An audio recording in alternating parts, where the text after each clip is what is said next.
కుటుంబంలో ఉన్న వాళ్లకు కొడుకుకు మంత్రి ఇచ్చిండు, అల్లుడికి మంత్రి ఇచ్చిండు. కన్న కూతురు ఓడిపోతే ప్రజలు తిరస్కరిస్తే ఎంబడే శాసన మండలి పదవి ఇచ్చిండు. సొంత కుటుంబ సభ్యుల మీద ఇంత పేగుబంధం ఉంది అని ఇంత అవ్యాజమైన ప్రేమను ప్రకటించినప్పుడు తెలంగాణ ఉద్యమకారులు ఏంది ఇది, ఈ తెలంగాణ మా త్యాగాల పునాదుల మీద ఏర్పడ్డది కదా, మా కనీస గౌరవ మర్యాద లేదా, పార్టీ ఫిరాయించిన వాళ్ళను కండువ మార్వంగానే మంత్రులు చేసిన మీరు తెలంగాణ కోసం త్యాగం చేసిన వాళ్లకు కనీసం ఆ సభలో అయినా ఈ సభలో అయినా రాజ్యసభలో అయినా ఏదైనా ఇచ్చిండ్రా?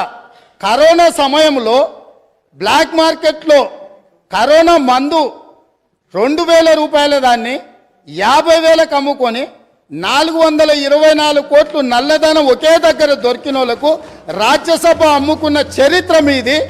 అట్లాంటి వాళ్ళని మీరు రాజ్యసభ సభ్యులుగా చేసి ఈరోజు వచ్చి మేము మా టికెట్ల గురించి మాట్లాడు అంటే ఈరోజు ఎలాంటి వాళ్లకు టికెట్లు ఇచ్చిండ్రు, ఎవరిని కుటుంబ సభ్యులుగా వాళ్ళు చూసిండ్రో ఒక్కసారి ఆలోచన చేయండి అధ్యక్ష.